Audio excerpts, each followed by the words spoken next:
Добрый день, уважаемые подписчики, с вами снова Михаил, и мы продолжаем, на чем остановились. Мы продолжаем на Хрущеве. И, в общем, получается, я уже рассказывал, как Хрущев пришел к власти, и, конечно же, после прихода к власти Хрущева очень многие вещи в стране меняются. И вот, получается, на 20-м съезде КПСС как раз-таки Хрущев превозносит свои новые идеи, и, скажем, эти идеи позже будут называться идеями оттепели. То есть, получается, оттепель вообще подразумевает комплекс таких мер, которые принимал Хрущев во время своего правления. И, конечно же, Хрущев начинает свою политику с политики десталинизации. То есть, как раз-таки, десталинизация, это уже понятно, что это значит.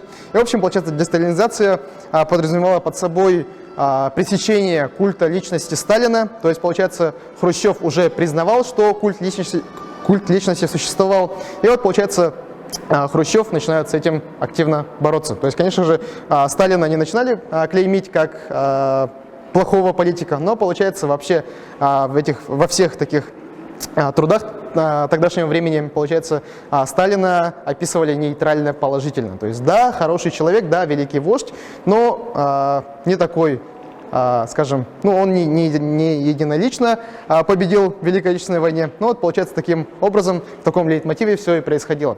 И вот, получается, как раз-таки интересна еще политика Хрущева по отношению к внутренней политике страны. Вот как раз-таки именно в хрущевское время известна та самая политика освоения целинных земель. То есть, получается, в хрущевское время происходило такие движения, то, что вообще происходило освоение тех земель, которые находились на территории Казахстана. То есть, получается, целинные земли – это те земли, которые были, по идее, плодородными, но, получается, никогда не осваивались. И вот, получается, политика освоения целины, она, конечно, требовала гигантских вложений экономически, то есть, получается, эти места находились в труднодоступных степях Казахстана, и туда необходимо было направить людей, потому что там поблизости, конечно, народа было мало, направлялась туда сельскохозяйственная техника, направлялись туда люди, и, в общем, получается, таким образом начинается освоение целины. Но освоение целины не привнесло своих плодов, потому что, как оказалось, целинные земли были, скажем, слабо предрасположены к сельскохозяйственному, скажем, обработке. И, получается, после 2-3 лет обработки все эти черноземные земли, которые там находились, они выветривались очень быстро. То есть, получается, это же были степи, и, получается, ветер очень быстро сдувал то, что, этот самый черноземный слой, который находился у поверхности. И таким образом политика освоения целины закончилась, скажем, провалом. Ну и, конечно же, в хрущевское время начинается активное культивирование такого экзотического в наших краях продукта, как кукурузы. Конечно же, фигуру Хрущева всегда связывали с кукурузой. И вот, получается, как раз-таки Хрущев после поездки в Америку начинает, скажем, можно даже сказать, заставлять многих таких сельскохозяйственных, скажем, в отраслях культивировать эту самую кукурузу. Конечно же, кукуруза, будучи таким, скажем, не таким привычным здесь продуктом, приживается, конечно, не во всех местах, и в эту кукурузную политику можно даже тоже считать не очень хорошей, не принесшей хорошие плоды. И, в общем, получается, большинство той кукурузы, которая тогда была выращена, она была практически непригодна к употреблению людьми, и практически большая часть кукурузы ушла на корм скотине.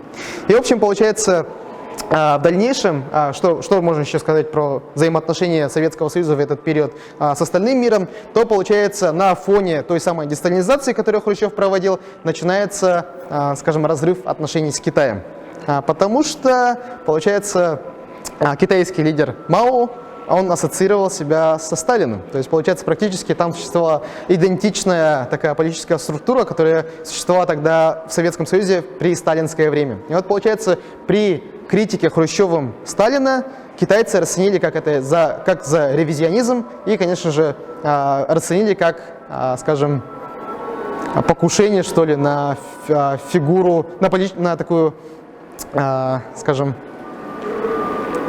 политическую фигуру Мао, что ли, на влияние Мао. И, конечно, таким образом Советский Союз с Китаем очень сильно, отношения Советского Союза с Китаем очень сильно портятся.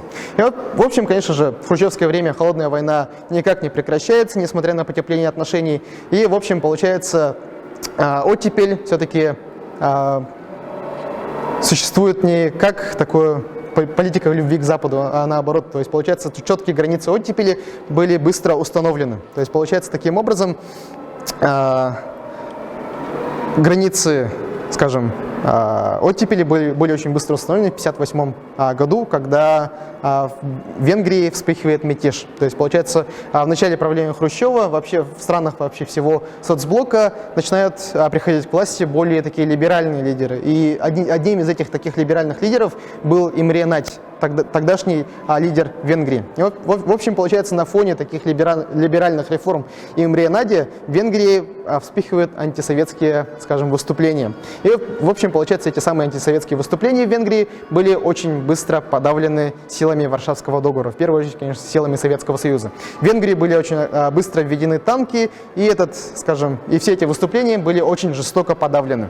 Ну, таким образом, Хрущев, конечно же, давал понимать своим, скажем, союзникам то, что пределы этой либерализации политики все же существуют. И, в общем, получается, продолжая всю эту тему холодной войны, также вспыхивает Карибский кризис. Практически один из самых таких сложных моментов в геополитике за последние, можно сказать, лет 60. В общем, получается, Карибский кризис случается из-за того, что американцы устанавливают свои ракеты средней дальности на территории Турции.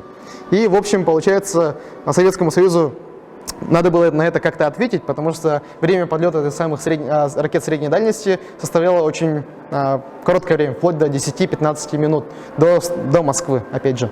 И, в общем, получается, в ответ на установку этих самых ракет Советский Союз предпринимает попытку установления своих ракет средней дальности на территории Кубы. И, наверное, большинство из вас знает, что на Кубе случилась, скажем, социалистическая революция, то есть нечто подобное. То есть режим Батисты был свергнут силами кубинской революции. И, в общем, получается, таким образом на Кубе устанавливается дружественный Советскому Союзу режим. И, в общем, таким образом начинается Карибский кризис. Практически две крупнейшие страны, которые обладали ядерным оружием, практически наставили свое оружие против друг друга практически в упор. И, конечно, таким образом это приводит к тому, что в мире вспыхивает гигантская сила, скажем, конфликт. То есть практически